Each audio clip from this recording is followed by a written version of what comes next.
Hey everyone, putting together another Friday video. This one's going to be a little bit different. We're not going to talk strategy. We're not going to talk about investing. We're not going to talk about any of those things.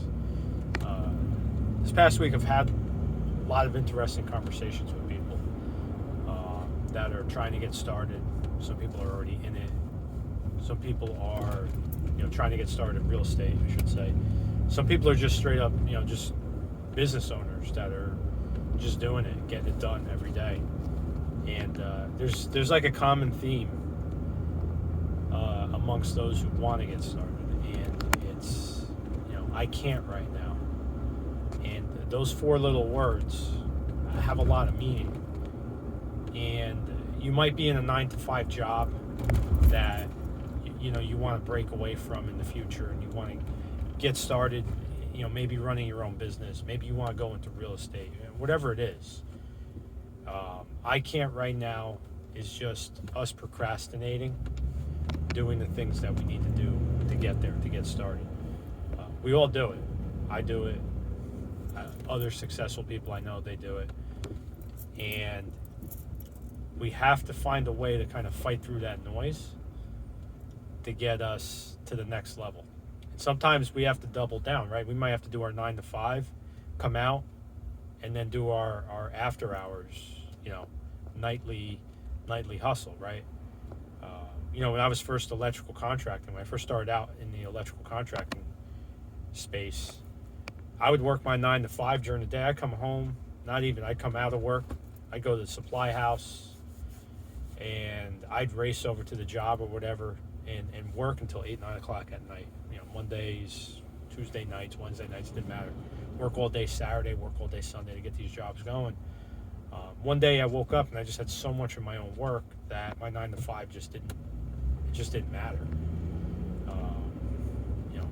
I couldn't put it off anymore, right? And I said, if I can't right now, if not now, then when, right? If I'm not going to do it now, when am I going to do it? Because there's never going to be the perfect time to start something. There's always going to be some sort of hurdle, some sort of reason why I need to continue doing the thing I'm doing or been doing.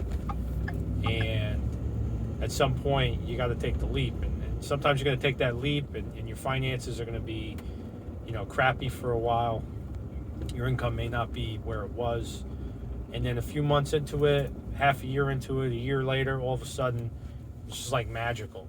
You plant all these seeds, and then all of a sudden this tree just grows out of the ground of opportunity. And it takes time to get to that point. So, if you're starting out, or thinking about starting out, and you just don't know when the time is, that the best time is today. The next best time was yesterday. And the sooner you embrace that, it's going to take a lot of grit to get over that hurdle of starting. The better you'll be. So if you're going to continue doing the same things, you're going to continue getting the same results, and it's unfulfilling. If you got an entrepreneurial spirit, like so many of us do, it's something that you can't suppress, because at some point it's going to show up. And 10 years goes by real quick, and next thing you know, you look back, you're like, man, I'm in the same spot I was 10 years ago, doing the same thing I was doing 10 years ago. You got to find that growth, tap into it, and then keep growing, and then get to the next level, and then get to the next level, because there's always another level after those levels. You got to keep challenging yourself. So that's some food for thought. A lot of conversations I've had this week have been kind of framed around that. And it applies to everything. It's not just real estate. It's even in just being in business, right? It can be scary at times. Once we get over certain fears, there's another set of fears that emerge. So it never stops being scary. And sometimes that's the exciting part.